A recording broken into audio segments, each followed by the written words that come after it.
Inteligência e tecnologia no agro. Conheça o software de gestão que vai transformar o seu negócio. Facilitamos a adoção de tecnologia na gestão dos procedimentos financeiros, administrativos, produtivos da bovinocultura e lavoura. Controle as informações do seu rebanho no seu dispositivo smartphone e ou tablet, com ou sem acesso à internet, sincronizando os dados dos animais e dos manejos com a nuvem Gerbov. Com a integração do app Gerbov, as balanças de pesagem e bastões de identificação animal, pode-se realizar os manejos de entradas, saídas, transferências, manejos de pesagem e sanitários, nutricionais, reprodutivas e troca de identificação do animal. Economize tempo e aumente o lucro. Entre em contato com o time Gerbov e marque uma apresentação demonstrativa.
Versão brasileira, etc. comigo.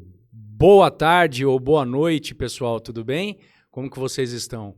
Wilson, hoje vai ser muito especial. Hoje o berrante vai tocar, o mangueiro vai estar lá e a picanha vai entrar na brasa.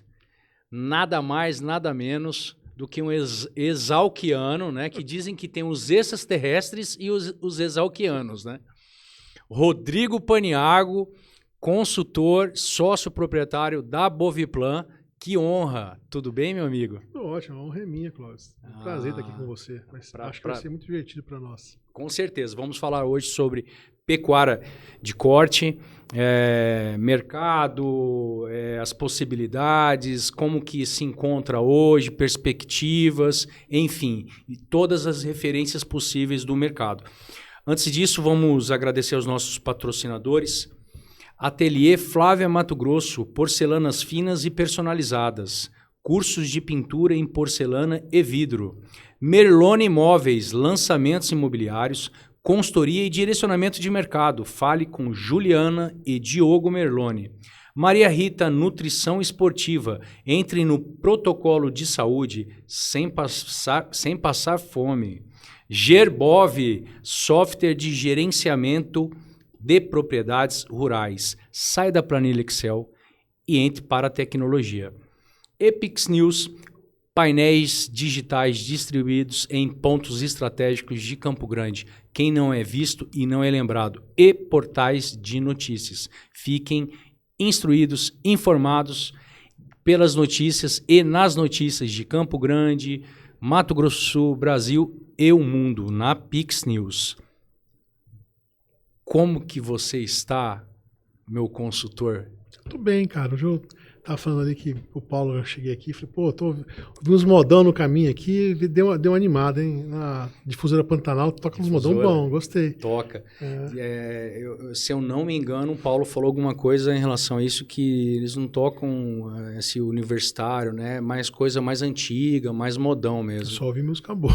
Só ouviu música boa? Isso é bom. Aí deu uma animada, falei umas músicas boas, falei tempo que não ouvia, falei, rapaz, essa época Esse tipo de som aqui, nos bailes que tinha no Sindicato Rural de Campo Grande, né? Nossa Senhora. Mesmo. Estoril tinha uns bailes também bons assim. Também tinha, Monte Líbano, não, é Sírio Líbano, é no Sírio, né? Na Mato Grosso ali, né? Não, 13. Tinha, como que é? Líbano, não sei o que lá, Líbano. Monte Líbano. Não tinha um clube ali, libanês, que tinha ali no Sírio-Libanês, poxa. Que tinha na Dom Aquino. Acho que era Dom Aquino, se eu não me engano. Tinha uns bailão. Na Dom Aquino tinha mesmo. Tinha época do Irapuru. Coisa muito antiga. Minha formatura e o prezinho foi lá. Você tá brincando, sério? Foi isso mesmo. Rodrigo, me conte como que está o mercado, qual que é o cenário que você vê hoje, perspectivas em relação à pecuária de corte, como que você está? Clóvis, a gente, na pecuária, tem o que a gente chama de ciclo do pecuário, né? Sim. Então, assim, você começa, o preço está bom, você começa a aumentar as vendas, né? Aí você começa a consumir os animais, né, para você engordar e vender e tal. E em determinado momento, esse ciclo ele se inverte, né? Porque você tem um momento de alta e baixa. E quando começa a ter uma oferta muito alta, assim, o preço está bom, todo mundo produz. Então segura a fêmea, produz muito bezerro.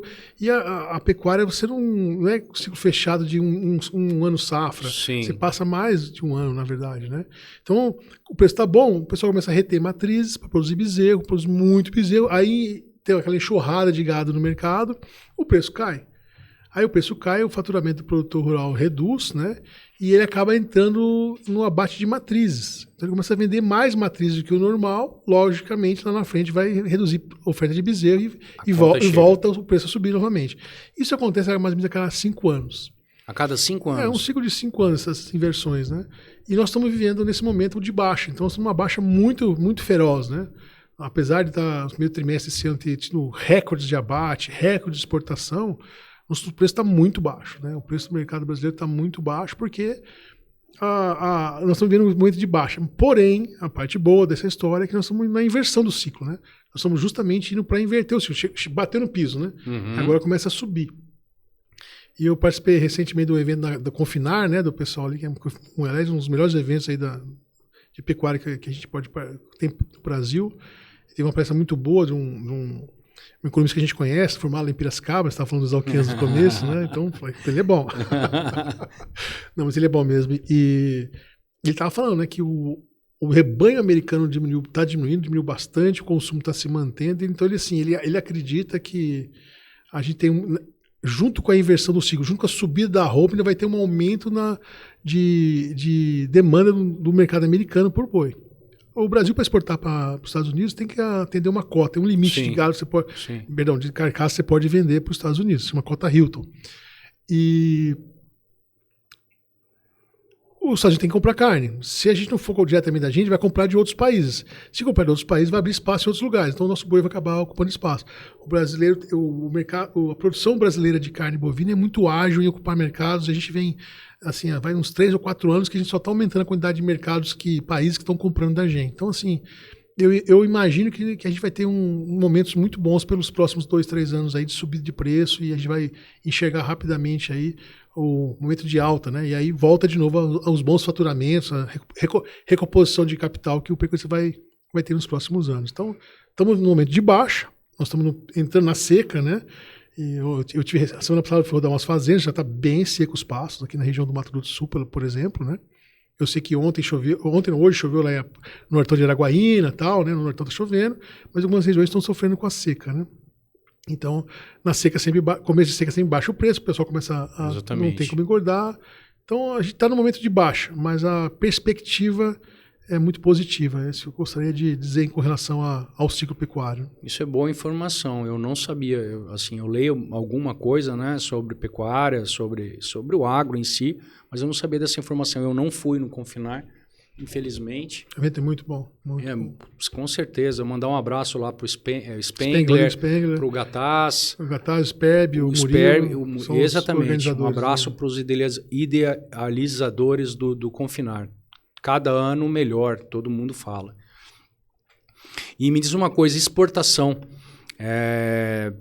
Teve alguma alteração com a entrada do governo do Lula em relação ao governo anterior, em relação a isso?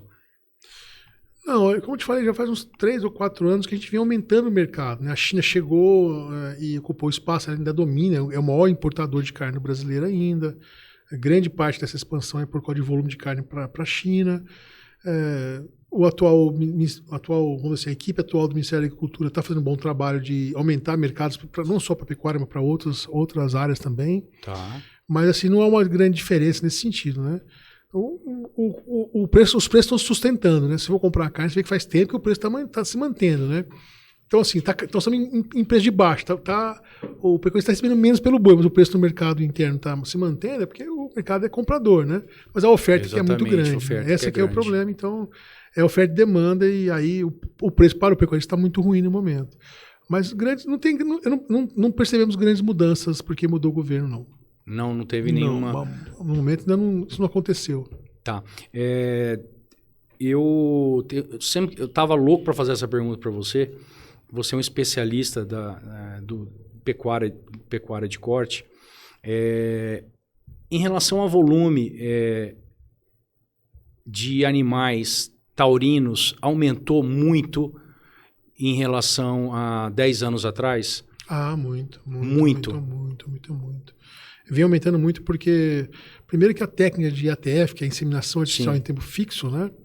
Que é uma técnica que você programa a fêmea para entrar em cio, então você insemina numa data programada, o agendamento do processo é muito bom, você consegue ter um índice de aproveitamento daquele sêmen, daquela operação de levar o animal até o curral, inseminar, então muito alto, né? Comparado com o passado, né? Quando era estagiário, eu ficava lá vigiando o lote de vaca, ver qual que vaca estava no cio, tinha que ter certeza que era a vaca no cio. Aí amanhã ou à tarde você leva ela no curral, aí você leva uma vaca, 2, 3. É um negócio realmente extremamente trabalhoso. E com essa chegada, já faz anos que tem a IATF, isso facilitou a inseminação. E aí cresceu o uso de sêmen de forma generalizada, não só de animais cruzados, mas Nelore, né, que é a base do nosso rebanho, a Nelore, é um gado, cada vez está melhor o Nelore, né? A Boiviplan tem 40 anos de atividade, né? E assim, a gente teve na nossa história, muitos clientes neloristas que a gente acompanhava. Então, assim, pessoal famoso na área que vendia gado muito caro e tal.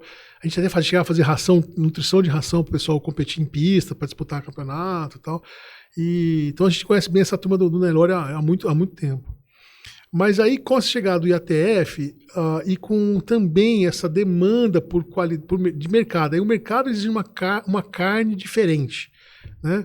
E nós temos carne boa do Nelore, temos carne boa do Angus, tem quem gosta do Wagyu, né? Eu já comi Wagyu, eu gosto da carne, mas não consigo comer com um pedaço e já logo estou empapuçado, vamos dizer assim, né?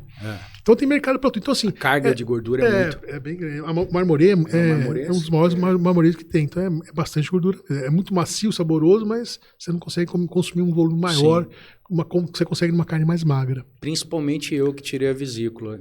Então com certeza. Mas eu entendo assim, o mercado começou a exigir, tem espaço, então hoje tem boutique de carne, tem restaurantes que servem carne diferenciada, tem churrascarias, então houve um aumento, uma procura por esses, é um nicho, vamos dizer assim, e por consequência você aumentou o uso de inseminação artificial, né? Especialmente porque os animais, os touros taurinos, têm uma dificuldade muito grande de serem efetivos no Cerrado, na região norte do país. Existem casos de sucesso com monta natural, mas é muito complicado. Eu acompanhei vários casos assim que o produtor teve que abandonar esse touro taurino para cobrir as suas vacas Nelore, para fazer o meio sangue, o animal, o que a gente chama de cruzamento industrial, né, Clóvis? E para partir para inseminação, até porque é muito mais simples, mais fácil, né? Sim. Você tem, como eu falei, é programado, você consegue fazer um trabalho bacana. Mas tem aumentado. Isso é uma demanda do mercado. Os frigoríficos hoje têm programas de carne com certificação Angus, né? Tem, por exemplo, no Paraná tem boas cooperativas de pequenos e médios produtores, né? E eles priorizam a carne do Angus, porque eles procuram vender a carne com valor agregado, então eles fazem essa carne mais cara, vamos dizer assim, essa carne de Angus, né? E eu comentei, alguém recentemente comentou comigo sobre uma pesquisa sobre Angus, sabe? A palavra Angus, ninguém sabia o que era no passado, assim, então ninguém tinha ideia se era a marca no avião, o que era, entendeu? Sim. Essa foi a piada. E hoje o mercado reconhece, né? Carne Angus, liga esse nome Angus com qualidade, né? O mercado, lógico, mais elitizado, né, Clóvis? Então, assim, existe mercado, sim. Mercado para todas as... o modelo brasileiro, o país, né? Nós somos um gigante, né? São grandes números, né, Clóvis? Então, assim, tem espaço para todo mundo, né? Tem espaço para todo mundo. Eu escutei um grande pecuarista uma vez falou assim, olha, como não existe o melhor pasto, existe o melhor pasto para aquela situação específica, para aquele solo, enfim, também existe o gado específico para não tem o gado melhor ou o gado pior. E todos têm a demanda em relação ao consumo. E é uma verdade, né? É uma verdade, por exemplo, o gado lá no Pará tem uma dificuldade tremenda com Angus. Eu já escutei falar. Tem gente que cria, entendeu? Mas o capim bate muito, dá muito ferimento no umbigo, né? No umbigo. Já ouvi falar, estou dando exemplos, sim, né, que acontecem. Agora, se você descer para a região, já da região sul, entendeu? Pastos mais baixos, né? Por exemplo, se você for ver na região dos Pampas Gaúchos, né? Você vê essa comparação aí dá para fazer, né? As pastagens do Rio Grande do Sul, vamos dizer são assim, baixas, né? Com a região norte do país que trabalha com gramidas mais cespitosas, mais mombaça, né? Lá tem muita pastagem nativa, muito trevo, ervilhaca, tem algumas... Azevenhos, cara, o azevenho já é um pouco mais alto. Mas assim, a questão mesmo, nós temos bastante cliente no Pará, eu vou com frequência ao Pará, né? E a questão mesmo é que ele é quente, né, cara? Então, assim, o animal taurino, ele sofre um pouco mais.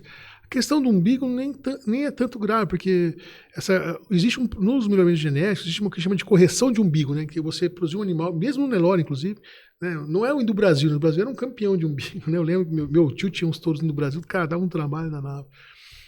Existe uma coisa que se chama de correção de umbigo. Então, você tem um melhoramento genético dos animais para que o umbigo seja cada vez mais próximo da barriga e para evitar esse tipo de problema, né? Mas as questões ambientais, realmente, de climatológico, melhor dizendo, são as que não são tão favoráveis, né, para esses animais, especialmente os machos, né? Porém, no meio sangue, né, tem a heterose aí do zebu com o taurino, né? Vai muito bem, tem ótimas produções, desempenhos excelentes na região norte do país, sem grandes problemas, né? O problema é o animal puro, esse no nortão realmente é mais complicado. Hoje, qual que é em classificação os 5 maiores produtores de gado de corte no Brasil? O Pará continua em primeiro? Mato Grosso, né? Mato Grosso tem primeiro? Mato Grosso, Pará.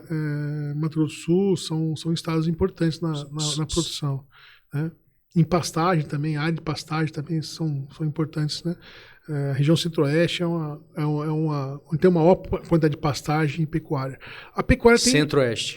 A pecuária tem migrado um pouco mais ao norte, né? Assim, por conta do crescimento da lavoura. Assim, a lavoura, a silvicultura, outras atividades que, a depender da forma como é produzida, ela paga mais, remunera mais por hectare, acaba dando uma expulsando, vamos dizer assim, empurrando um pouco mais o gado, né? Por outro lado, com a chegada da integração lavoura e pecuária e cada vez mais gente usando, eu praticamente, quase todos os meus clientes estão usando ou vão usar, porque a gente está estudando para mexer com integração. Tem muita vantagem econômica, né? Muita vantagem ILP ou ILPF? ILP. ILPF é mais raro. Então, aí essa pressão toda para expulsar o gado não é tão grande. Tanto é que nós temos demanda de agricultores que ligam na Boviplan e falam, olha, eu queria fazer um projeto com gado aqui, porque eu tenho pastagem tem áreas que eu não consigo fazer safrinha, ou então a minha safrinha não é tão, vamos dizer, é de maior risco, eu tenho áreas mais arenosas, eu quero trabalhar com pecuária porque eu estou vendo vantagens, oportunidades. A vantagem na janela. Tem uma coisa que pouca gente sabe, Clóvis, que é o seguinte, o capim, que assim, qual que é na integração ou no plantio direto, né? Uhum. Você planta soja, e depois você planta capim. Sim. Para ficar o período seco do ano lá, você ter cobertura do pasto e tal, e você tem uma massa para fazer um plantio direto depois nas águas. Nas regiões onde não chove bem no período seco do ano e você não consegue fazer uma safrinha. Sim. A safrinha seria é o segundo momento em que se planta o grão, né? Uhum. Geralmente no Brasil é milho. Tanto é que hoje no Brasil se produz mais milho na segunda safra. O pessoal não está gostando de chamar de safrinha mais. Porque tanto mais milho plantado no segundo tempo, né, no segundo momento, que agora é a segunda safra, não pode chamar de safrinha mais. E faz sentido até, pensando pelo volume de milho produzido. Mas voltando ao assunto, né, que eu escapei aí, você planta a soja e depois você planta o capim para ocupar esse espaço. O que o agricultor normalmente faz é deixar o capim crescer livremente, aquela macegona deita com o passar do tempo, depois vai lá desseca, né? Só que a pesquisa comprovou o seguinte, se você vai lá e poda esse capim, você corta aquela parte superficial dele, automaticamente ele vai buscar reservas da raiz e vai fazer uma nova rebrote. Esse rebrote, ele também vai produzir novas raízes. Então, esse processo de você pastejar o capim ou fazer cortes nele, você aumenta a incorporação de matéria orgânica no solo. O efeito para a soja é maior. Então, sojas, depois de um pastejo ou de capim são cortados, mesmo que seja mecanicamente, tem uma produtividade muito maior do que o modelo em que você, antigão, né? Que o cara, antigão assim, nem tanto, né? Ela plantava o capim e deixava lá. Então, assim, a ciência vem provando pra gente muitas coisas. Eu costumo dizer o seguinte, a gente quer paradigma no agronegócio, na agropecuária, todo dia. Todo dia tem uma novidade técnica, uma coisa nova.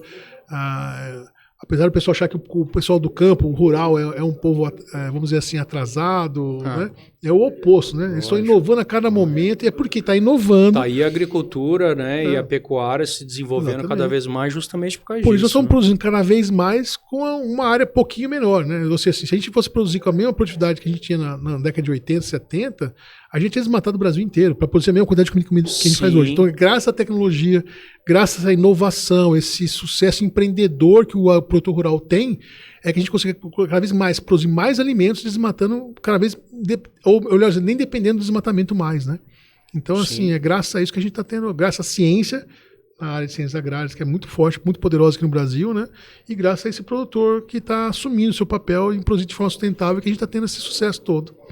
Hoje o estado que tem mais integração lavoura-pecuária era Mato Grosso do Sul, não era? Mato Grosso do Sul é referência, a região de Maracaju é referência, né? Em integração lavoura e pecuária, sabe? Assim, vamos dizer assim, onde houve uma adoção muito grande, onde hoje há um percentual de área bem grande plantada, mas nós somos carentes de estatística no Brasil, Clóvis. Eu vou dizer que isso é uma coisa... difícil de... É um defeito. Existem algumas estimativas, tal, mas, cara... O último censo foi em 2017 que ele foi publicado. Agora querem fazer um censo agropecuário só em 2026. E o pessoal até hoje critica como ele foi feito e os dados estão lá. Então tem dados do mesmo instituto, não batem. Então ele tem um método de calcular uma coisa, aí ele olha com o censo, tem alguns valores que não estão batendo. Não dá para ser fidedigno, não dá para fazer... Difícil. Tá no rumo, mas não é impreciso. E aí a gente conversa, nós somos uma consultoria, né? A gente, para ajudar o nosso cliente a tomar decisão, eu preciso de dados, eu preciso de informação, na verdade, né? Eu preciso de informação para fazer análise e fazer sugestões. E a gente sofre, cara, porque a gente tem que ir muito no tino, muito na experiência, numa percepção, ou olho clínico, como outras pessoas gostam de dizer, para você ser assertivo. Porque nosso país é muito pobre em estatísticas e isso atrasa o país em desenvolver. E no agro é onde a gente tem estatísticas bem fracas, muito fracas. É bem ruim mesmo. Que barbaridade, né? Um órgão, a Embrapa deve sofrer muito com isso, né? Todo mundo sofre, toda a cadeia produtiva, né, de consultoria, ou enfim, que tenha necessidade de informação, sofre, né? Mas a Embrapa, ela deve sofrer muito, porque até para dar continuidade de conseguir esses dados, né, para formatar os estudos, né, é difícil. Na verdade, né? Clóvis, a Embrapa é geradora de informação, né? Ela gera informação.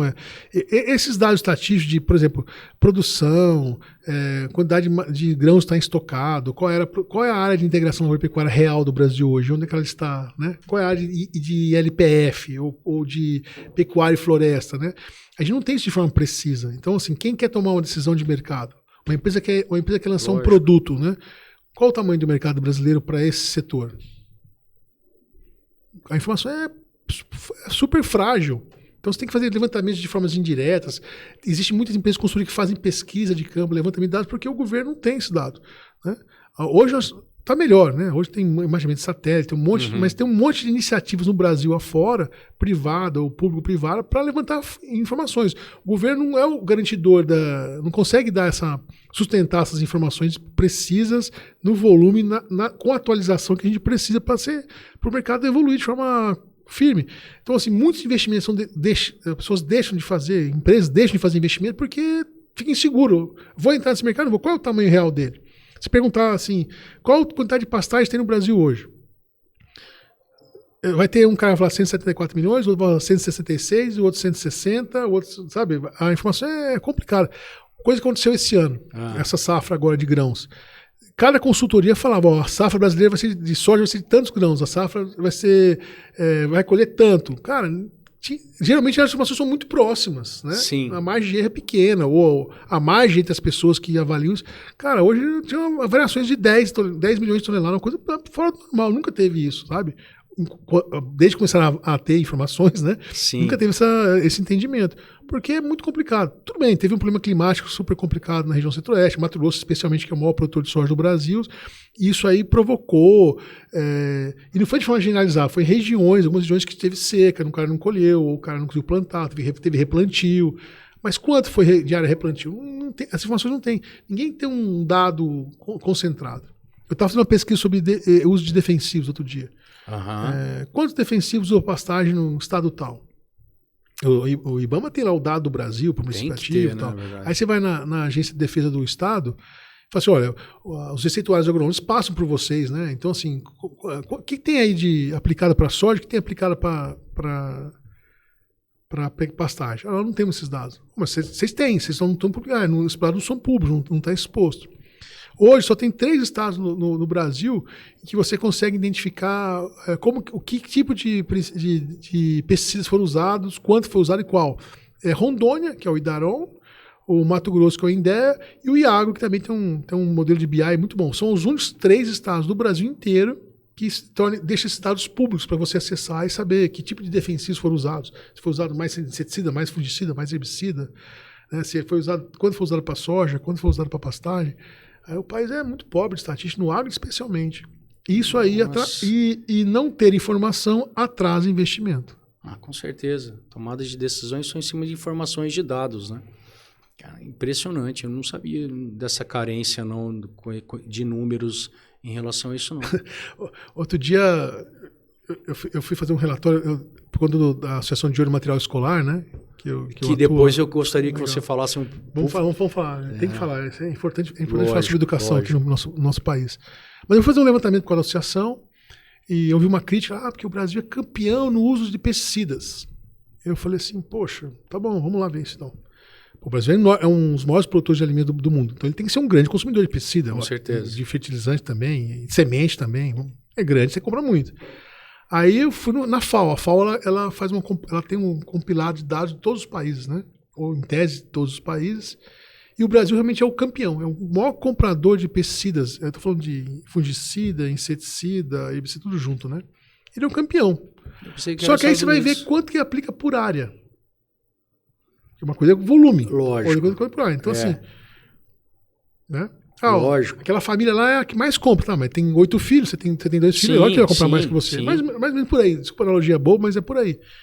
Pô, aí você vai dividir, aí a própria FAO tem esse dado. Quanto de pesticida por hectare você aplica? O Brasil cai de primeiro para 16º, no último dado, que é um dado que é de 23, de referência a 22. Então, assim, tudo bem, é o maior comprador, mas não é o que usa mais. O Japão usa mais. Proporcionalmente. Por área que o Brasil. E a longevidade da população japonesa é muito maior que a nossa, né? Então não é o defensivo que está causando problema, né? Pelo contrário, o defensivo está ali para ajudar a ter comida, né? Senão a praga come, ou come na lavoura ou come no armazém, né? E você fica sem. Exatamente. Então, e aí, só que é o seguinte, esses dados da FAO consideram só a área de produção de grãos. Cara, o Brasil produz uma área enorme de cana, uma área enorme de batata, uma área enorme de laranja, mandioca. Arroz. Né? Aí eu fui fazer a conta. Cara, caía mais de 30%. Quando você coloca as outras áreas, que também são consumidoras desse tipo de produtos, né, de insumos, cai mais 30%. Então, certo, deve cair lá para 27º, 28º, né? Claro que para todos os países a ONU usa o mesmo tipo de modelo, que eles chamam de croplands, né, que é só área de produção de grãos, né, para facilitar a comparação. Mas você está comparando árvore com bugalho. Então as pessoas usam uma estatística, comparar árvore com bugalho para querer dizer como é que é o agro brasileiro. É complicado, né? Para criticar. De novo, até se a falta de informação atrapalha o investimento, a falta de informação atrapalha o compreendimento, né, do setor, os impactos que cada setor tem. Então a informação é uma coisa importante. Se você não tem, né? Como é que você anda? A informação, se eu não me engano, é a arma hoje atual mais É a bazuca do momento, é a informação, a bazuca, né? Não é bomba atômica, não é informação. Quem tem informação... A guerra de narrativas, tem, né? Exatamente, a guerra de narrativas. Terrível mesmo. Que tem a primeira, vai, né? Quem conta a história mais bonita, chamar a atenção, né? Quem convence melhor, leva, né? Fazer uma pergunta para você, muito parecida com a que eu fiz anteriormente, em relação ao aumento dos taurinos, em relação à pastagem. O pecuarista está cuidando mais da pastagem ou não? Ainda falta muito para se a desenvolver. Um grande pecuarista sempre falava assim, ó, a minha riqueza não é meu gado, é meu capim bem tratado. Esse aí sabe o que está falando. Ele chegou e falou para mim e é só você entrar na porteira que você entende o que ele está dizendo. Eu já falei isso antes, né? Vou repetir aqui. O Nelore é um senhor patrimônio para a pecuária brasileira. Graças ao Nelore a gente foi longe, né, aqui na pecuária. Foi um divisor de águas quando chegou o Nelore aqui no Brasil. E ele chegou, que eu falo assim, não foi o dia que ele entrou, o dia que ele ocupou, né? Mas o maior patrimônio da pecuária brasileira é a pastagem. A produção a pasto, a produção brasileira é a pasto. Não dá 30% nem isso, que é produzida em confinamento. E mesmo assim, todo animal que vai para o confinamento, ele passa 100, 70 dias no confinamento. Todo o restante da vida dele passou a pasto. O maior patrimônio da pecuária brasileira, patrimônio do Brasil, no agro, vamos assim, é pastagem, porque a maior área plantada no Brasil é de pastagem. Né? Então, assim, se você não cuidar bem do patrimônio, você está lascado, né? E, felizmente, hoje nós temos alguns dados importantes, assim, que feito por imagens satélites, você consegue medir o grau de degradação da pastagem, você sabe quantos por cento de pastagens mediamente degradadas ou bem degradadas tem no país, e a gente tem, sim, um cuidado melhor com a pastagem, porque a pecuária está cada vez se profissionalizando. Isso pode ser medido da seguinte forma, para fazer uma conta simples, fácil. O rebanho brasileiro continua crescendo e a área de pastagem está diminuindo. Então está cabendo mais gado no pasto. Se está cabendo mais gado no pasto, lógico, o pasto está produzindo mais. Se está sendo produzido mais é porque alguém está fazendo alguma coisa certa.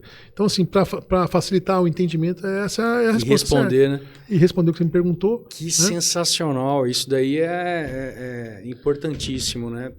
Quer ver outra coisa importante na pastagem? As áreas de grãos estão crescendo. Elas estão crescendo sobre áreas de pastagem, não está crescendo sobre desmatamento. Se você vê a proporção de área que aumenta de grãos e o que em tese aumenta de desmatamento, não é proporcional.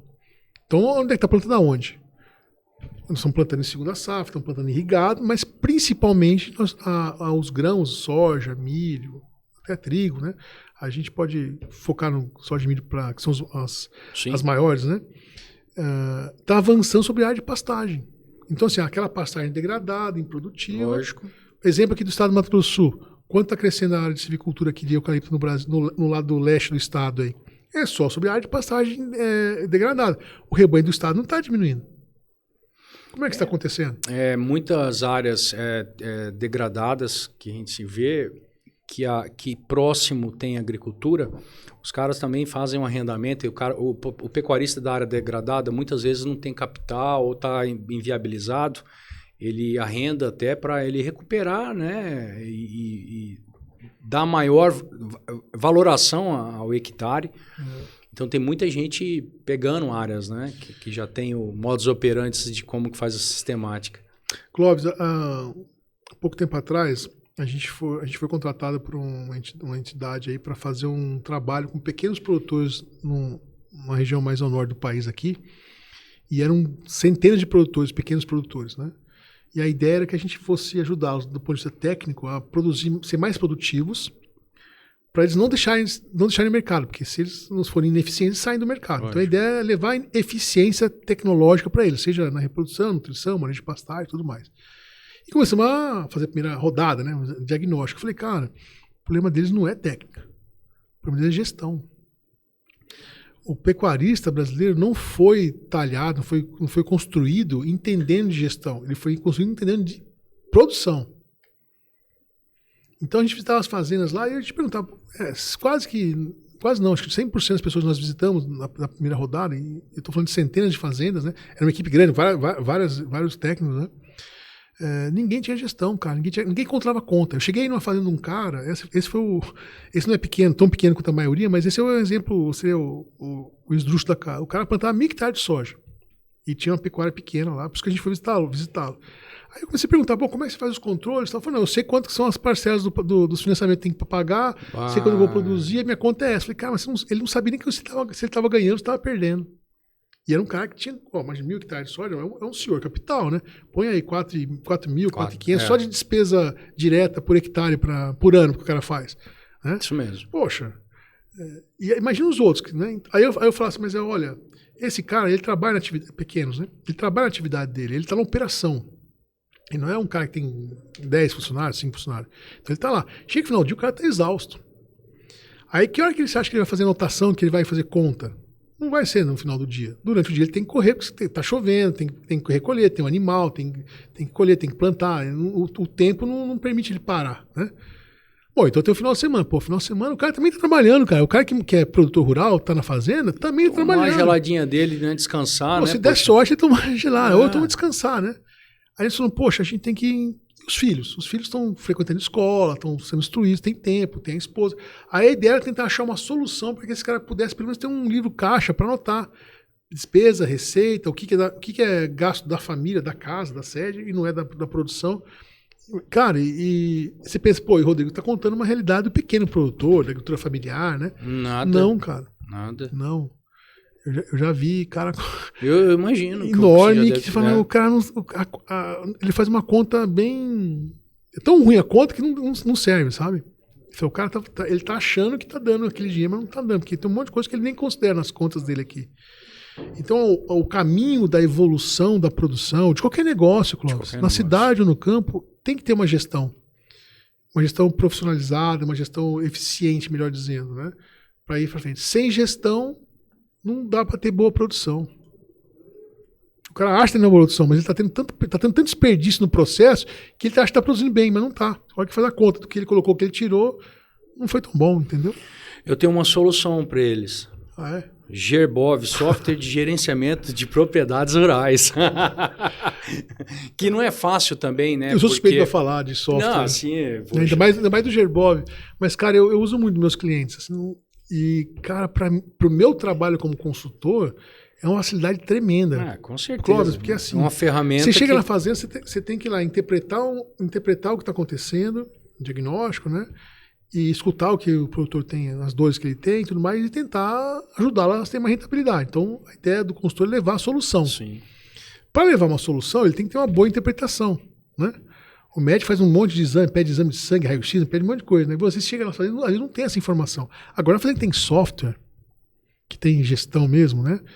O cara tem dado e, quando ele coleta dados, ele também consegue gerar alguma informação. Sim. Então, aí, o meu tempo ele é otimizado na fazenda. Em vez de eu ficar lá tentando transformar os dados dele numa informação para eu poder fazer uma análise e fazer uma sugestão para ele, eu já vou direto para análise. Então, eu posso fazer 10, 15 análises, em vez de ficar gastando esse tempo para fazer um monte de gerar informação com os dados e poder ter tempo para fazer uma ou duas análises, né? E... Eu digo assim, e aí, no caso da pecuária, você tem que controlar rebanho, tem que controlar a estoque, tem que controlar a parte financeira. E o fato do software ser um ERP, né, tá tudo isso de forma integrada, você, às vezes, e ele está na web, às vezes eu tenho a oportunidade de olhar esses números, né, quando o cliente me libera o login e a senha, claro, não é assim, acesso livre e restrito, né? Eu consigo interpretar as coisas. Eu já chego na fazenda com o entendimento do que está acontecendo. Lógico. E aí eu posso ser mais assertivo ainda. Então, assim, se para o meu trabalho de consultor, que é o cara que está apoiando a gestão, ajuda demais, imagina para o cara que faz a gestão, que está aí no dia a dia, né? A equipe está preocupada com o fluxo de caixa, né? O que tem em estoque, né? As contas que estão a pagar, as parcelas do financiamento. Mas aquilo que você falou, o difícil é a gestão, Rodrigo. E não é só no agro, a gestão em si, ela é muito difícil de você universalizar ela, sabe? Eu vejo, por exemplo, gente utilizando o Gerbov, né? Ele fala assim, só usa a parte financeira, só o de rebanho. A pecinha que está atrás tem que alimentar essas informações. E esse é o desafio. Esse é o desafio. E às vezes para o pequeno, ele utilizar um software, ele quer se organizar, ele quer fazer tudo, a questão é que ele não teve o aprendizado, entendeu? De ser disciplinado. E isso dificulta muito, né? Isso dificulta muito. Clóvis, né? isso não é só com software, né? Não, com celular, né? Com computador exatamente. e com tratores, cara. Sim. Nos últimos, sei lá, 30 dias, 3 clientes me fizeram comentários muito semelhantes. Eu vou transformar os 3 num comentário só, assim. O cara tem um trator de 3 milhões de reais que tem 5 telas, assim, ó. Tela, não é um volante e um vidro na frente, tela. Aí põe um cara que não sabe usar as ferramentas. Então, assim, ele gasta uma fortuna num trator, que tem uma potência ótima, tá? Mas, assim, ele não tira o máximo, ele não sabe se está tirando o melhor desempenho operacional, o melhor rendimento para poder fazer mais áreas com o mesmo trator e baixar esse custo em maquinário, ou gastando tanto de diesel por hectare. Então, assim, há um problema sério em que chega uma quantidade muito... Há um acesso facilitado, bom da tecnologia, mas falta a pessoa que vai operar aquilo. E aí, Clóvis, você não me perguntou, mas eu vou me adiantar. A maior dor do pecuarista é a mão de obra. Todo mundo, do pequeno ao grande, qualquer região. A Boiplanta tem no Brasil inteiro, tem no Colômbia, Bolívia e tal, né? Mas vamos falar de Brasil. A reclamação é a mão de obra. Eu não acho gente capacitada, eu não consigo contratar. Não é assim, eles estão pedindo muito. Eu não acho um cara que eu posso contratar que eu pago um valor, ele entrega. Entrega muito menos, né? E aí o cara... A situação começa, o cara aceita botar uma pessoa para pilotar uma máquina desse tamanho que o cara sabe usar 60, 50, se fosse 70, afinal falta 30, né? Por cento de tecnologia para otimizar. Então, assim, você investiu uma grana preta numa tecnologia e não está tirando o máximo dela. Para te gerar resultado, né? A médio prazo, curto a médio prazo, e não tem a pessoa para fazer o controle disso. Vou te dar um exemplo gestão da máquina. Você conhece bem, semente de pastagem. Poxa, não é o insumo mais caro da produção. Não. Mas tudo bem, mas você comprou. Podia ser, né? Mas podia ser. Boa. Você compra um insumo ali para colocar. Cara, a equipe não sabe regular equipamento. Vai no olho. E aí Poxa, liga lá simples. na empresa de semente e fala assim, olha, não nasceu. Aí depois, aí o cara, a bucha vem, né? Aí você vai lá na fazenda, faz a investigação, porque já tem um protocolo investigativo, né? Fala assim, choveu, aí às vezes pega... antigamente, né? Eu não tenho mais ligação com empresa, mas é muito engraçado as informações que chegam, sabe? É só fazer aquele checklist básico, já mata eu olho. Por exemplo, eu conheço gente que tem muita experiência, né? Falou assim, aqui ele escutou muita música e esqueceu de encher novamente. Por exemplo, tá tudo vindo, né? Aí tem uma faixa de 40 metros, 30 metros, entendeu? Que não tem nada. Aí o outro tá vindo formadinho, aí... porque o cara ele esquece, tá escutando o radinho dele lá, escutando música, entendeu? E acelera demais, não mantém lá na marcha que deveria, né? O solo às vezes é irregular e joga... É um desafio, né? É um desafio assim... Se você é uma pessoa que não consegue entendê-los, como é que se o cara não entende o desafio, como é que ele vai querer peitar, né? Uma coisa que você estava falando, Rodrigo, eu tenho... Você conhece o Bruno, o Rondon Tavares, né? Sim. Ele pantaneiro, tem fazenda, cria gado e tal. Ele fala assim, Clovinho do céu, a gente ia para a fazenda... Ele foi entrevistado seu aqui, não foi? Foi. Ele vai vir aqui até como junto com o presidente do Clube Náutico, que ele está participando, ele é sócio também do clube. Legal. Ele está na seara agora do futebol. Ele já tem o compliance dele todo organizado para cuidar das fazendas. E ele continua tocando. Gestão. Ele é gestão. Ele utiliza Gerbov. Isso mesmo, é verdade. E não existe mais o pantaneiro quase. Essas gerações que estão vindo, o cara quer ir para a cidade. Cara. Não tem mais, entendeu? É difícil você hoje encontrar, entendeu? Trabalhadores rurais como antigamente, né? É difícil, cara. É difícil. E olha que a gente tem o produtor rural tem à disposição dele o Senar, né? O Senar tem um leque de cursos, né? O produtor rural já paga para o Senar. É só ter acesso, né? Juntar um grupo de 11, 14 pessoas numa determinada região, agendar, os custos estão lá, pronto, tem instrutores para você capacitar. A gente usa muito o Senar, sabe? A gente insiste com os nossos clientes para ele usar esses treinamentos para operação de máquina, regulagem, para Até um simples casqueamento, cara. Precisa de um casqueamento de um cavalo. Sim. A principal ferramenta do vaqueiro é o cavalo, vai ficar andando com o pneu furado, vamos dizer assim, né? Tem que cuidar da tropa, né? A Boiplan faz muito curso. Aí faz a Boiplan... Eu já fiz o de pastagem. De pastagem. Eu já fiz um outro curso. De gestão, então. De gestão. A Boiplan faz eventos assim, de capacitação de pessoas desde a década de 80. Começou com um curso de confinamento. Vocês levavam o pessoal para os Estados Unidos, não levavam? Produtores e técnicos para os Estados Unidos para conhecer os... Na época, os Estados Unidos era a grande referência. Ainda é uma boa referência, mas a gente não está perdendo muito para eles, não. Tem tecnologia lá, tem aqui. E a Austrália? Talvez o jeito de tocar o negócio aí é diferente, né? E a Austrália, como que Cara, a Austrália, que eu tenho de novidade de lá é que o pessoal está estudando... Tem um amigo de lá que é formado em Piracicaba, que está lá na universidade. Ele está estudando a formas de você... usar a água como fonte de entrega de fármaco ou nutrição para o gado. Então, assim, é uma forma de você... Porque na Austrália são passagens assim, muito extensivas, né? Sim. Então não dá para ficar levando o animal no curral. Tá? Então a ideia é, como o animal vai beber água todo dia, né? Aí eu vou tentar aplicar algum tratamento via água. E aparentemente está surgindo bons efeitos. Eu tenho visto publicações dele aí de material científico e tal. Tá bem interessante. Mas nos cursos... Sim. A gente criou eles assim, olha, a gente vai levar tecnologia para a fazenda, a gente vai levar um monte de conhecimento e o cara lá não está preparado para operar. Então, assim, o nosso cliente vai nos contratar, a gente leva a solução que ele precisa, identificamos a solução, ajudamos ele a entender, interpretar que aquela solução realmente encaixa no perfil dele, no bolso dele e na fazenda, né? Então vamos aplicar. Mas é o cara que está ali para tomar conta, não dá conta. Vamos fazer um curso de gestão para essa turma aí, para o gerente, para o capataz e tal. Aí o curso nasceu, a gente teve muito desses cursos, né? Mas no começo, o curso era com esse intuito, para os nossos clientes, para essa equipe. Aí o pessoal ficou sabendo, eu também quero fazer, a gente abriu para... Cara, o que menos vem é gerente, o que vem é o dono. Os donos, que são, em tese, o gestor, o principal gestor, também não sabem de gestão. Sim. Né? Então, quero um curso um pouco mais operacional, a gente agora é um pouco mais de inteligência também.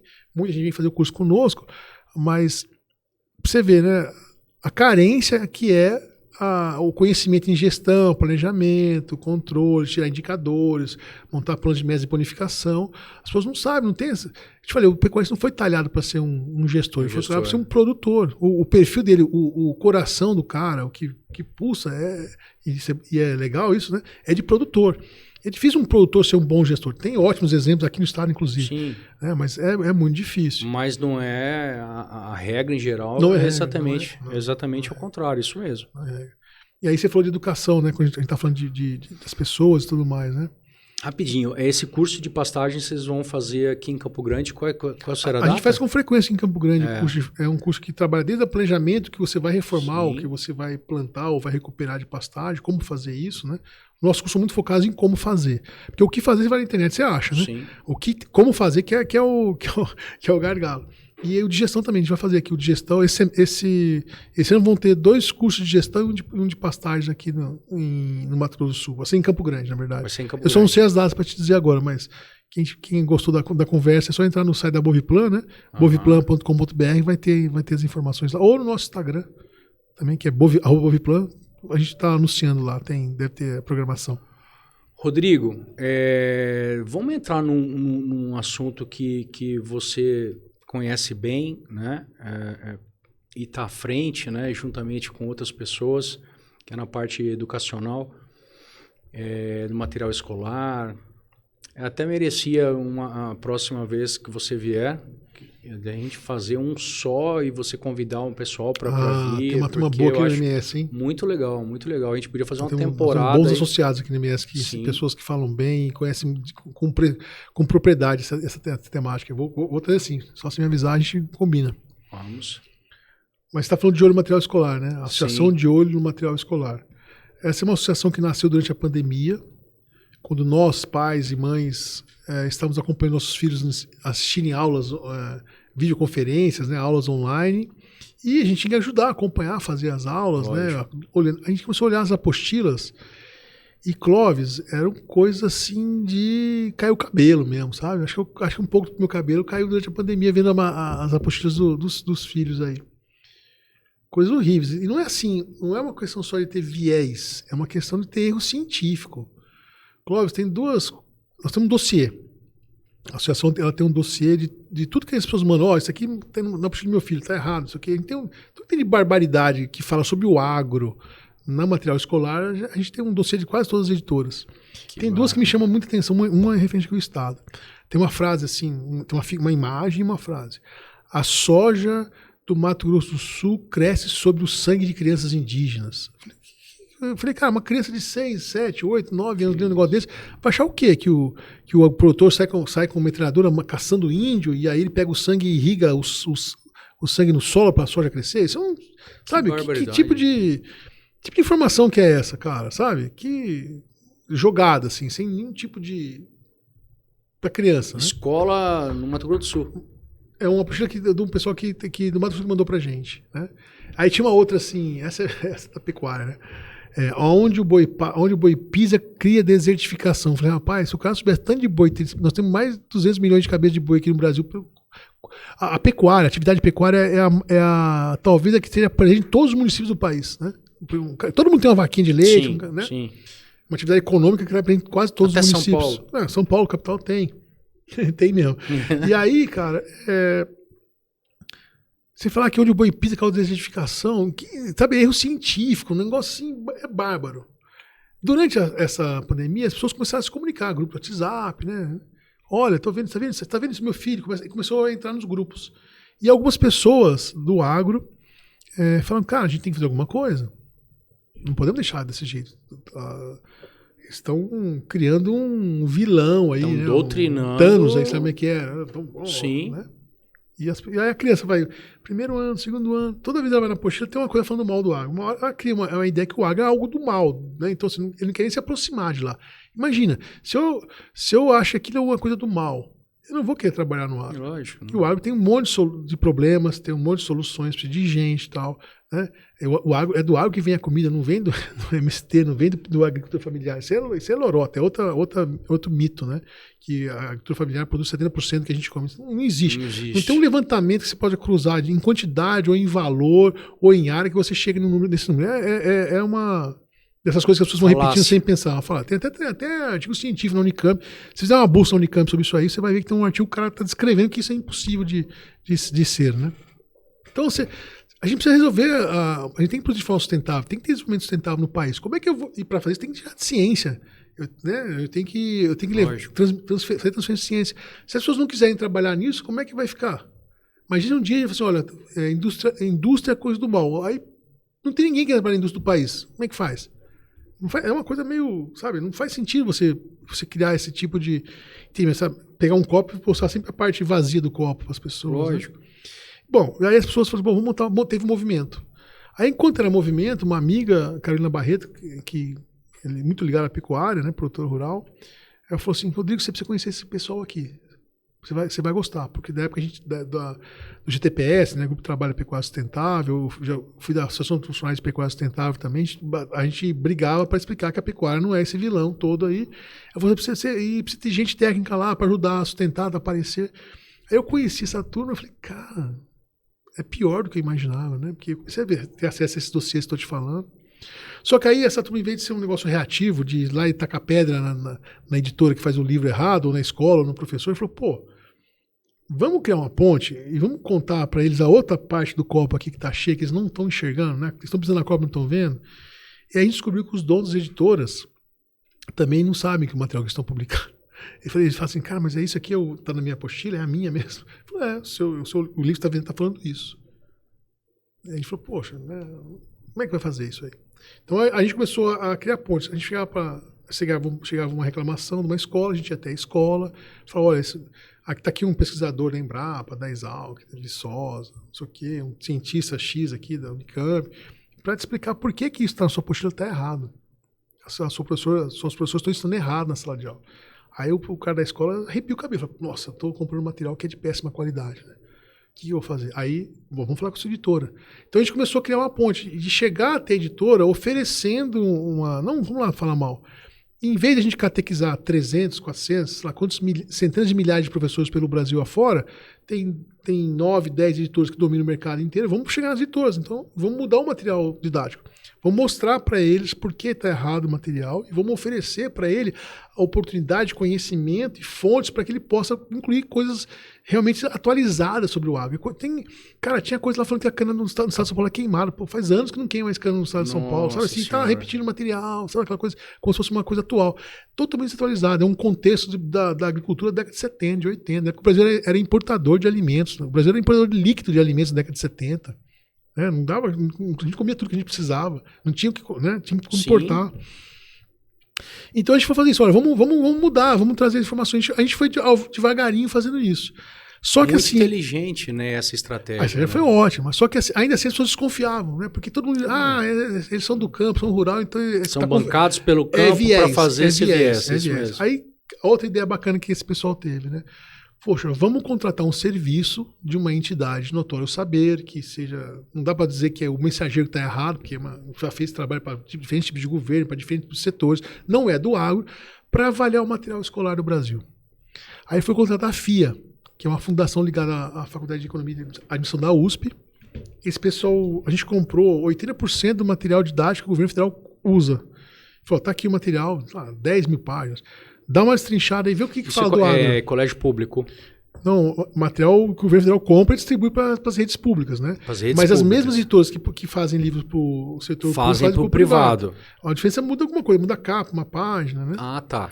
Clóvis, depois que a gente começou a estudar o que as editoras entregam e tudo mais, cara, o material da privada e pública é igualzinho. Você que é rico e paga uma escola top de linha aí, cara, não está garantido nenhum que o material, não é só sobre o agro, não. O material, de forma geral, não é de baixa qualidade. A gente tem que se surpreender.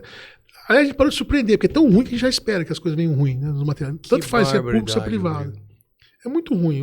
Há um descuido, sabe? Mas, por sorte, as editoras não querem isso, né? Os donos dos editores não querem. O cara é empresário, né? Ele vai vender uma coisa que não presta. Então, assim, eles estão nos escutando, estão nos procurando, estão nos chamando.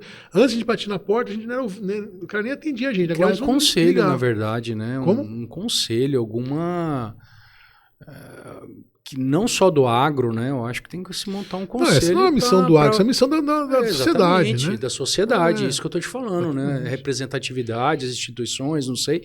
Porque é uma preocupação tremenda isso que você está dizendo. Um dos nossos slogans é o radar, né? A educação tem que estar no radar de todos, né? Esse é um dos nossos slogans. Né? Para frente, né? Como é que para ter uma nação tem que ter cultura. A única forma de você transmitir cultura é através da educação. Então, assim, nem nação a gente vai ser se a gente não conseguir passar a cultura, a informação para frente, né? Mas voltando a falar do agro, esse estudo que a FIA fez, eles identificaram o seguinte, que quando o agro é citado no material didático, ele é citado de forma positiva, eles fizeram essa interpretação muito positiva, muito negativa e neutra.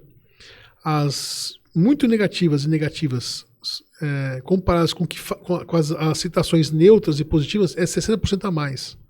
Então, assim, o que a gente já entendia que era verdade, que era uma percepção da associação, esse estudo da FIA comprovou que era verdade. E aí, Clóvis, vem a parte mais dolorida, a parte ruim mesmo.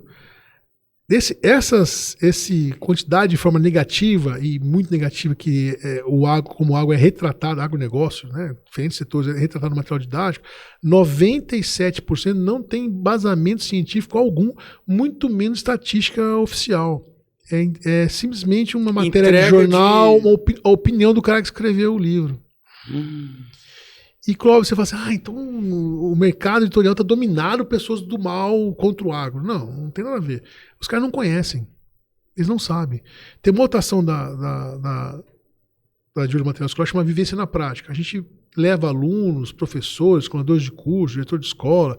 A gente tenta levar o máximo de escritores de material didático possível para conhecer a realidade do agro, para ver como é que é o agro hoje. Ele leva para uma indústria, leva para uma feira agropecuária, leva para uma fazenda. Só para você ter uma ideia, o AgriShow em Ribeirão Preto levou mais de 2.000 crianças. Lá em Londrina, foram mais de 1.000. Na Exposebu foram uns 300. Então, assim, só nesse último mês já foram mais de 5.000 crianças que a gente levou para que não tem experiência, não tem conhecimento, ou tem muito vago, né? Se for considerar pela apostila, então é bem ruim, né?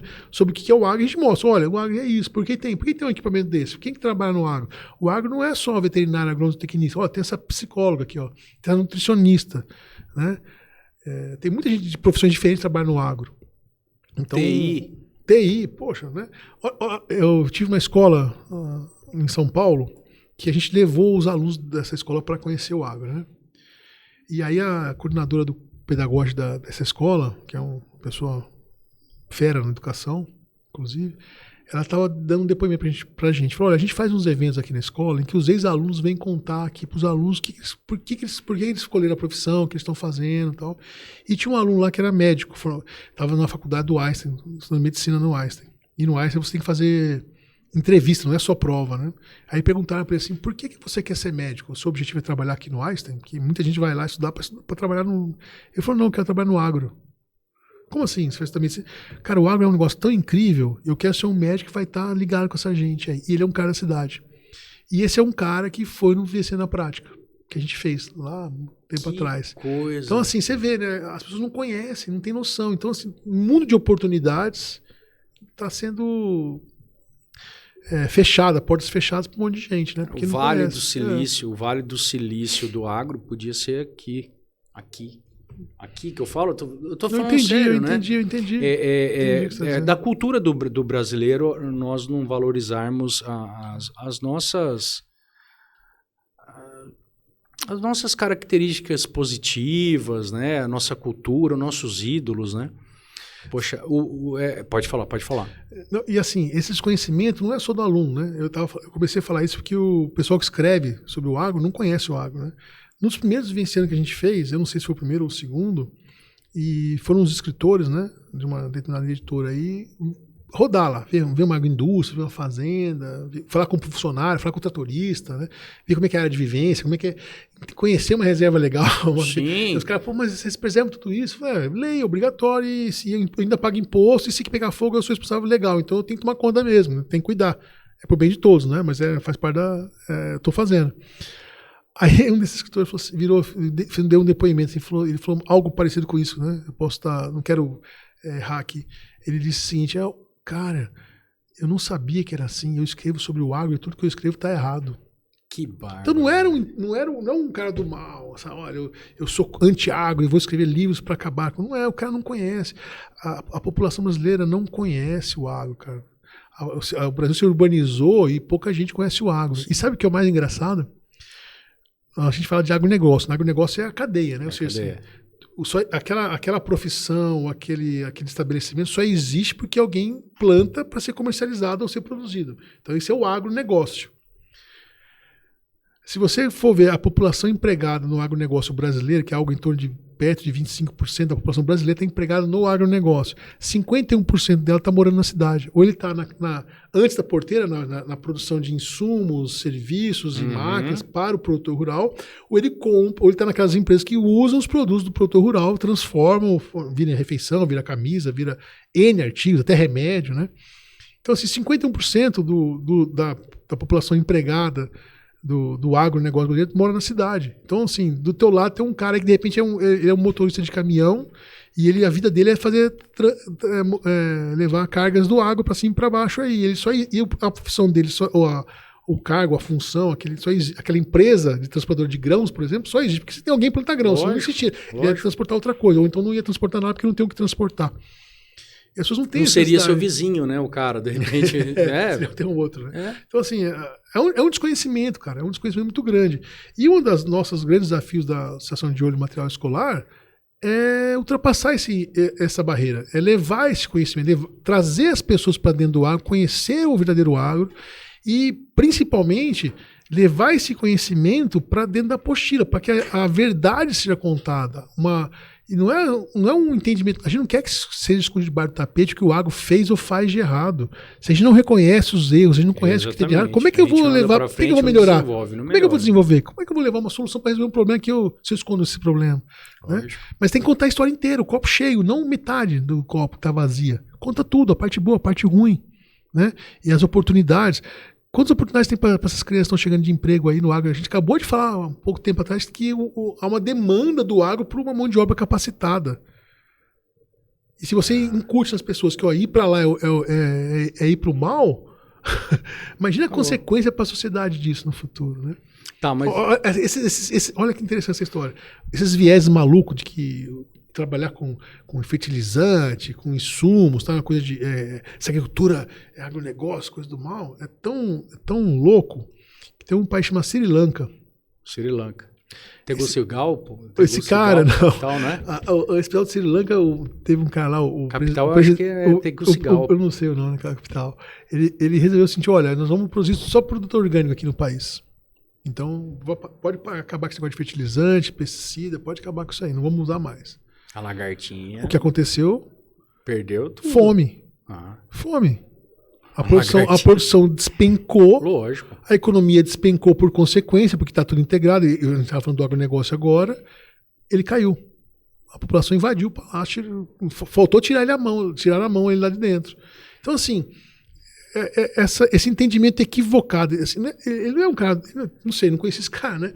Mas, assim, o entendimento equivocado dele, o que é o agro, como o agro é feito, fez ele tomar uma atitude tão radical que, obviamente, teve uma consequência radical. Né? Quantas pessoas foram prejudicadas, inclusive ele perdeu aí o trono, né? Não chegou a morrer gente de fome, mas o negócio foi drástico. A inflação dos alimentos disparou. Ele tem que começar a importar a comida, aí ficou mais caro ainda, aí sai recurso de fora do país para buscar comida fora. Como é que você se reinventa? A economia entrou em colapso, porque faltou comida. Isso aí tá noticiado, é só dar uma pesquisada, você vai ver isso aí. Isso foi agora? Não, faz uns 3 ou 4 anos, talvez até menos. Mas foi na época da pandemia isso aí. Eu acho que um pouco antes, talvez. Antes? Agora eu confesso a você que eu não lembro a data. Posso até depois dar uma fuçada de passar depois no WhatsApp. Fica... Mas assim, cara, assim, como o radicalismo... Não é? A falta de informação. A falta de informação, né? A ignorância leva a impedir o desenvolvimento, né, de um país, né, cara? E é engraçado a hipocrisia, né? A hipocrisia dos hipócritas, né? Porque eu acho engraçado o cara que fica criticando, metendo o pau no agro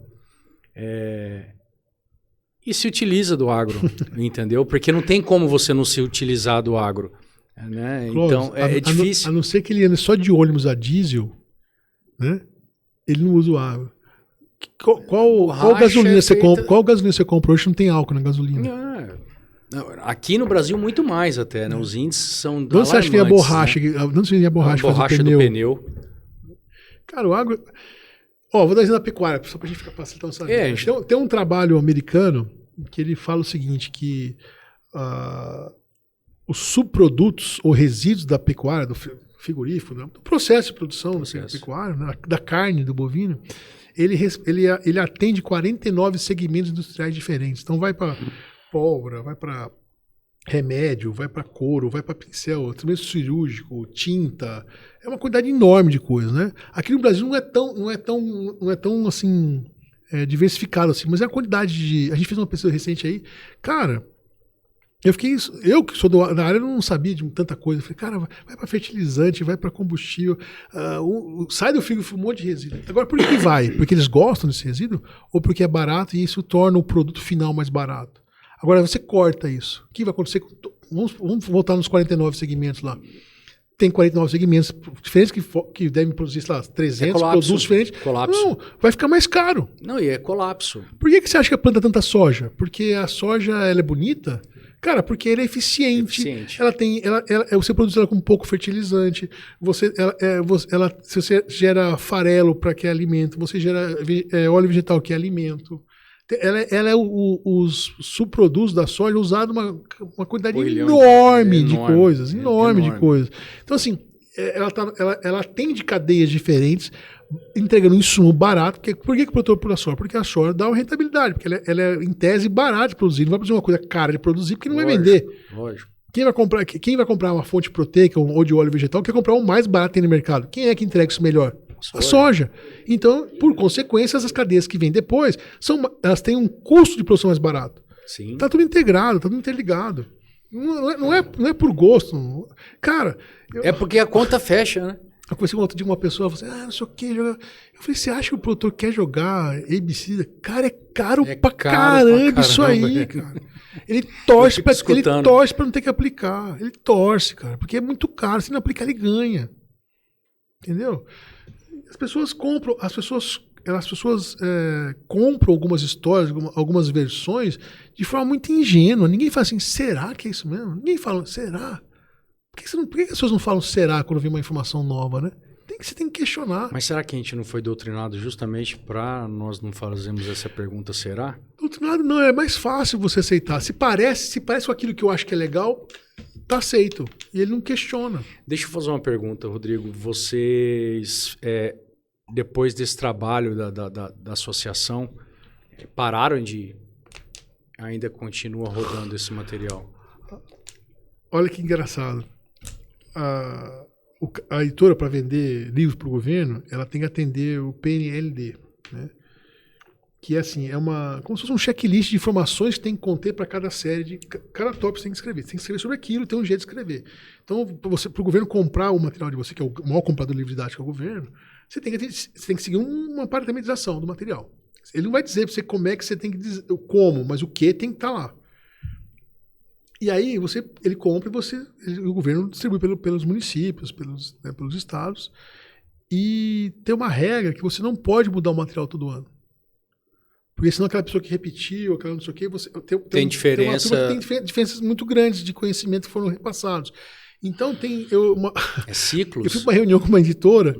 A primeira que eu fui, tinha umas 20 pessoas, assim. Cara, o pessoal estava tudo preocupado porque a gente estava metendo pau no material, então ele chamou a equipe inteira, né? O chefe foi falando para o outro chefe, todo mundo, vamos defender o nosso material, né? E falou, isso aqui... Fomos explicando, né? Falou, isso aqui não está errado. Esse aqui, ó. Mas olha o enfoque, o viés de leitura que você está dando para isso aqui. Por que você não contou a outra parte? Você está limitando o entendimento da criança em relação ao conceito ou àquela atividade econômica que seja. E aí o cara veio e falou assim, Rodrigo, eu entendo que você tem razão, cientificamente está errado isso aqui, nós temos que corrigir. Eu falei assim, poxa, quando é que esse material vai chegar no mercado? E a gente vai ter que esperar 4 anos para poder mudar o material, porque acabou de entrar o material nesse o ciclo e eu não... Aí eu virei pro cara, assim, eu não consegui me controlar. Eu falei, a gente quer criar ponte, né? Não quis ofender o cara. Eu falei assim, você está me dizendo que você vai vender uma apostila com erro científico de forma consciente? Essa hora eu me descontrolei, sabe? Aí o cara falou assim, ele falou assim, Rodrigo, não, eu tô ali para atrair, não para repelir, né? Quero aproximar, não quero criar problema, meu objetivo final é que o material dele seja melhor para a sociedade, não só isso, né? Ele falou, cara, eu não posso fazer nada. A legislação é assim. Não depende da minha vontade. Se dependesse, cara, você acha que ia botar uma coisa ruim? Eu quero o meu material ser o melhor do Brasil. Eu quero que todo mundo queira comprar do meu, não do meu concorrente. Mas eu não posso mudar o material. Então, esse processo de mudança, apesar de ser uma estratégia muito boa e assertiva, você ir falar com as editoras e mudar o material, em vez de tentar conversar com todos os professores do Brasil inteiro, né? Ou treiná-los, que seja, demora para mudar a apostila. Essa geração dos 4 anos foi. O cara ele vai estar 4 anos seguindo falando onde o boi pisa causa desertificação. E se não tiverem bem, a associação não estiver bem alinhada aqui na hora de girar o ciclo. Mas olha, a associação ela cresceu de forma vertiginosa. A gente tem. Eu comentei ontem com o pessoal, a gente falou do confinar agora há pouco, né? Ele no primeiro ano que a gente foi falar do confinar, uns 2 anos atrás, a gente ia lá com um folhetinho, olha, sabe o que é a Associação de Material Escolar? Sabe o desafio da educação no Brasil e tal? E os caras por educação, uns conhecem a gente, escutar, mas ninguém se engajou efetivamente. Esse ano o pessoal liberou um espaço pra gente falar de olho, fui eu e a Ana Nery, que é lá de Maracaju, produtora do grupo Água Tirada, né? Uhum. Nós vamos falar da de olho lá, deu uns 10 minutinhos pra gente, foi espetacular, tinha 1.000 pessoas no auditório, né? Cara, a gente saiu do auditório, os caras do stand iam buscar a gente. Vem cá, eu quero falar com o meu diretor de marketing, vem cá, porque a gente quer se envolver. Mudou, sabe? A associação agora é conhecida, ela está sendo reconhecida pelo que ela está entregando, a gente está fazendo bastante coisa, né? Então, isso está aparecendo.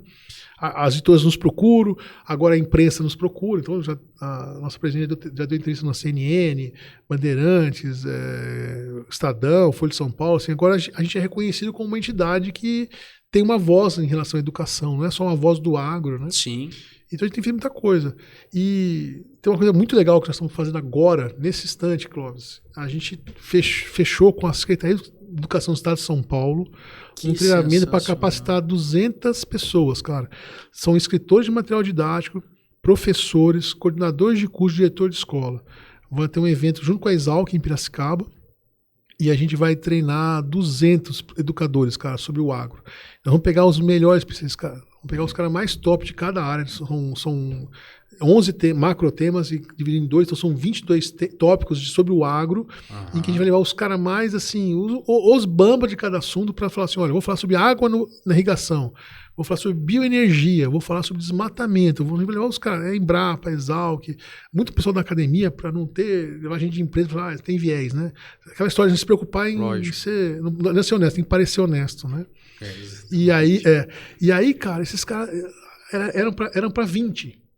Aí eles entenderam que eles tinham, onde que eles vão acessar, foi para 150, agora ligaram 200. Então, assim, os caras estão encantados com a possibilidade de realmente ter uma capacitação de qualidade para as pessoas. E aí, se o cara vai usar o material ou não, aí só, mas o cara vai ser capacitado, ele vai. Então, a associação ela trabalha na melhoria do material didático, na capacitação de pessoas, na levar crianças para participar, e a gente tem uma agroteca, Clóvis. E aí que é legal, o seu público ficar sabendo. É isso aí. Lembrou do nome? Lembrei. Lembrei disso na hora, quando surgiu. A Agroteca é uma plataforma digital, online, de acesso público, gratuita, onde a gente coloca conteúdos que tratam de diferentes temas sobre o agronegócio e o agro brasileiro, de forma mais simplificada. Porque um dos professores virou e falou assim para a gente, nesses vídeos na prática, lembrei agora dessa história, ele falou assim, olha, eu sou do ambiente rural, eu sei que o que está na apostila está errado. Só que aí eu quero pegar algum material, vou na internet, vou num site de uma instituição de pesquisa, e, cara, eu não entendo nada daquilo. Como é que eu não consigo trazer um conteúdo para contrapor aquilo que está na apostila? A gente falou, cara, tá aí, ó.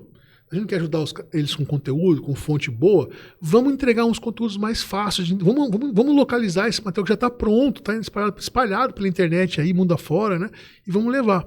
E aí, só que assim, a nossa associação ela tem uma pegada assim, ou é um embasamento científico ou não vale. Não tem assim, ou é ou não é, não tem opinião. A ciência diz isso, então isso é o que vale. A margem de erro, né? Não, a gente não quer que o agro seja tratado de forma atualizada e científica no material didático. Eu reclamei que 97% não tinha embasamento nenhum. Não é folclore, né? Aí nós fizemos um convênio com a USP, a Universidade de São Paulo, na verdade, quem opera esse convênio é a Exalc, em Piracicaba. A Exalc é quem faz a curadoria da agroteca.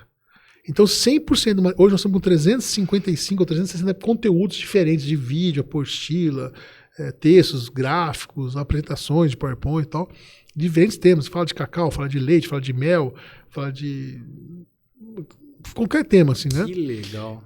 Passa pela coisa, a Exalc, olha, ó, esse conteúdo ele tá correto. Aqui, ó, isso aqui ele 100% 90% do vídeo tá bom, mas esses 10 segundos aqui, final aqui, ó, tá passando informação errada. Esse vídeo não pode subir para a biblioteca. Então, assim, ele tá chancelado pela principal escola de agronomia do país, da América Latina, aí, ó, isso aqui cientificamente tá correto.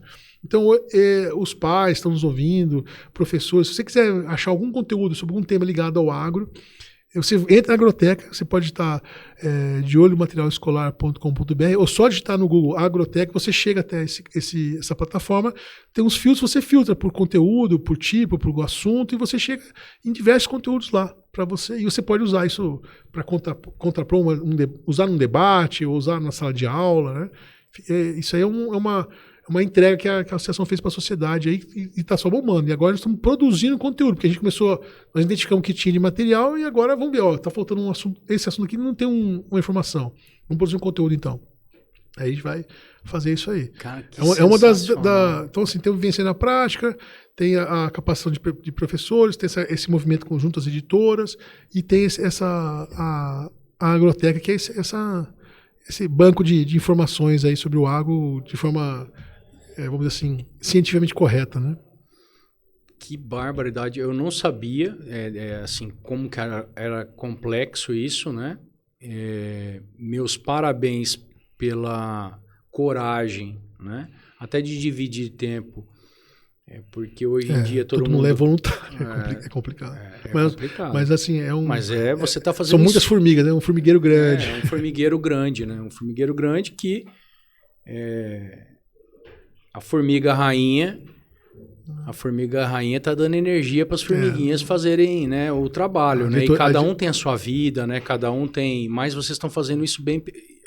Isso é espírito patriota. A turma é muito boa, a diretoria é fenomenal. A presidente Letícia é uma pessoa incrível, uma líder nata.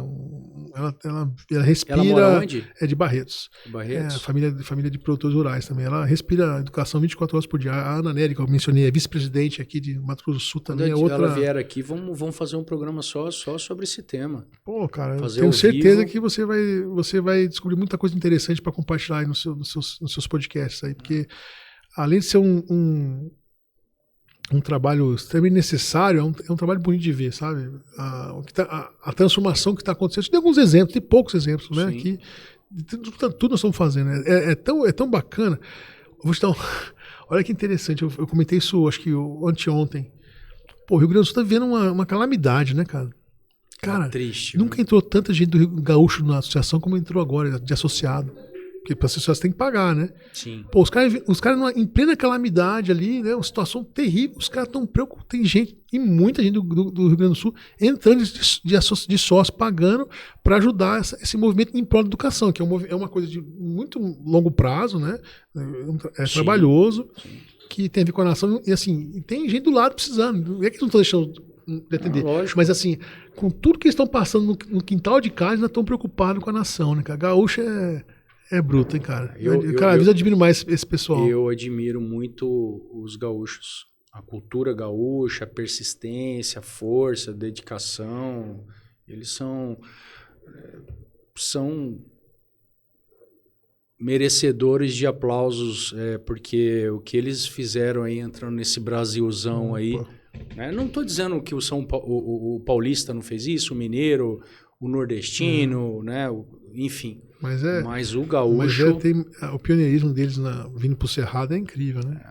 Eu conheço histórias de gente que veio de carro de boi do Rio Grande do Sul aqui pro Mato Grosso do Sul, cara. Veio de carro de boi, assim. É verdade. Mulher grávida, parir no meio da viagem. Cara, imagina é verdade. Os recursos que esse pessoal tinha na época e peitar, cara, sair de carro de boi. Peitar uma malária lá pro norte. Meu Deus, cara. Né?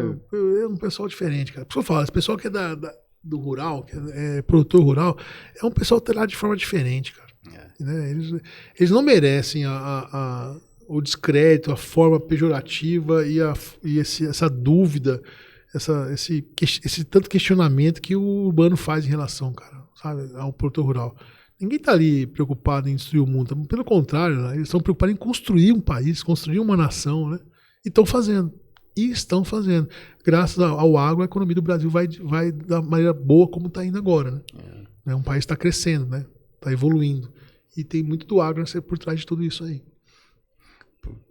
Poxa, o agro, se eu não me engano, movimenta 60%, 70%, né, do PIB, não é? Não é tudo isso não. Não é tudo isso não? Mas é muito. Mas é muito, né? É 60%, 70%? Não. Isso da exportação do Brasil, a maior percentual é o agro que traz, né? Mas o PIB do agro está em torno de... Não chega a 25%. Você tá brincando. Mas isso é muito, Clóvis. Isso é muito. Eu jurava que era 60%, 70%. Não, mas é bastante, né? É muito. Não é fácil. Não tem setores que ocupam tanto espaço assim, né? Emprega tanta gente e gera tantas divisas. Não tem, não. É complicado. Você... Direto e indireto, que você fala? Sim. Quando eu falei para você dos 20 e poucos... Dos 20 e poucos... Estou falando do agronegócio. Estou falando desde do setor primário, setor de transformação, geração de renda, a parte de distribuição dos alimentos. Isso aí cara, é muita coisa. Não é pouco não, viu? Isso não é pouco. Isso não é pouco. Muito. Na exportação, sim, a participação ela é 60%, brutal. 70%? É muito grande. É muito grande. A participação em capital, em grana, né? Em dólares, vamos dizer assim. Eu vou pegar essa informação e vou passar para você. Eu li agora essa semana. Eu acho que pode ser da exportação. Eu só não tenho os números de cabeça aqui, mas é dessa magnitude que eu tô te falando. De repente eu li algum material, alguma coisa aí na internet e meti essa informação. Rodrigo, nós temos o costume de sempre nós falarmos, eu peço, né, para o convidado que se Deus quiser não vai ser só convidado, né, aqui um tempo, mandar uma mensagem, principalmente sobre o tema que nós conversamos. Nós conversamos hoje sobre 2 temas, na verdade, né, sobre pecuária de corte. Você, como sua figura como consultor, profissional da área, o que você pode passar de mensagem e também falar sobre associação, né, de materiais escolares para o pessoal de casa. Olha, o que eu gostaria de falar é o seguinte: existe todo tipo de pessoa no mundo, né? Tem as pessoas que ficam olhando os outros fazer e tem aqueles que estão fazendo, né? Tem os que reclamam, os que criticam e tem os que fazem entregas, né? Então, assim, o país, o Brasil, para virar uma nação, para a gente ter uma sociedade mais justa, para ter menos miséria, menos fome, menos problemas, a gente precisa de gente entregando, gente fazendo, gente produzindo. E produzir é algo importante, que tem que ser valorizado, que tem que ser incentivado, né? Tem que ser honrado, né? Tem que ser valorizado. E nós temos grandes empreendedores nesse país, nós temos grandes empresários, temos gente que faz acontecer. E essas pessoas não são reconhecidas, né? Não são reconhecidas. E assim, eu estou aqui para dizer que essas pessoas merecem parabéns, né? Quem empreende num país que nem o nosso, quem bota para acontecer, gera emprego, desenvolve a ciência, desenvolve soluções, né? Que busca alternativas, estão fazendo entregas, é que merecem os aplausos. E muito dessa gente, esse tipo de gente está no campo. Quase todos eles são assim, né? Então o campo merece um pouco mais de respeito e, mais do que isso, merece ser conhecido. Outro dia eu falei, não é que o urbano não reconhece o homem do campo. Ele não conhece. Como é que você vai amar algo que você não conhece? É muito fácil odiar algo que você não conhece, né? Mas tá errado odiar algo que você não conhece. Se você não conhece, não pode nem odiar nem amar, você tem que conhecer. Então, assim, o chamado, né, e fazendo um link com a Associação de Material Escolar, que é o chamado que nós atendemos é levar o conhecimento para a sociedade. O agro é assim. O agro de hoje é assim, do passado é assim, e a gente pode ser um agro assim. E a gente precisa de gente investindo tempo, conhecimentos, trazendo soluções para que o país tenha um agro cada vez melhor. Para que a gente realmente trilhe um caminho do desenvolvimento sustentável. E o agro não é problema, o agro é parte da solução. Se a gente não inserir o agro de forma adequada, jamais teremos um desenvolvimento sustentável no nosso país. Então a educação tem que estar no radar de todos e o agro merece ser conhecido. Essa é a minha mensagem. Só palmas para você. Você, toda vez que eu converso com você, eu aprendo muito, né? Tenho muito respeito e muita admiração por você. Eu quero deixar aberto o convite, né? Estou falando diante das câmeras, para você participar de todo o episódio agro juntamente aqui comigo, né? Você como hoster. Vocês estão fazendo o da Boviplan, que eu acho que é sensacional. Quero deixar o etc. comigo aqui, um braço para a Boviplan, um braço para a associação. E com certeza iremos sentar nessa mesa para entrevistar algumas pessoas e discutirmos alguns assuntos importantes, sejam eles comerciais, técnicos, da maneira que você quiser. Porque todo assunto em pauta com o Rodrigo Paniagua sempre um aprendizado. E eu aprendo toda vez que eu estou com você. Muito obrigado, tá, pela parceria, pela sua amizade e meus parabéns por essa enorme experiência aí nos campos, né, nas fazendas, nas porteiras, né, ajudando a produção da pecuária nosso país. Eu que agradeço a generosidade e estar com você sempre é um momento muito agradável. A conversa fluiu aqui, nem sei quanto tempo a gente gastou. Você estourou. Nem eu sei. Foi ótimo. Obrigado pela oportunidade de bater um papo contigo. Obrigado você, Rodrigo. E não esquece não, tá? O convite para ser dobradinha de roster aqui vai ser sensacional. Gente, nós aprendemos muito, discutimos muito assuntos que colocam a gente para pensar, né, sobre o futuro das nossas gerações e tem muitos erros aí que precisam ser melhorados e mudados, né? E a gente tem que fazer o nosso papel como cidadão. E por isso parabenizo o Rodrigo e a associação, né, por se preocuparem com as futuras gerações. Mas todo mundo junto vai dar mais força nesse formigueiro, né? São mais formigas operárias para desenvolver e buscar a melhora no conteúdo escolar. Vamos agradecer aos nossos patrocinadores, Ateliê Flávia Mato Grosso, porcelanas finas e personalizadas, cursos de pintura em porcelanas, Merlone Imóveis, lançamentos imobiliários, consultoria e direcionamento de mercado com Juliana e Diogo Merlone, Maria Rita, nutrição esportiva, entre no protocolo de saúde sem passar fome, Gerbov, software de gerenciamento de propriedades rurais, saia da planilha Excel e entre para a tecnologia. E Pix News, painéis digitais distribuídos em pontos estratégicos de toda Campo Grande e portal de notícias. Gente, semana que vem tem mais e um grande abraço.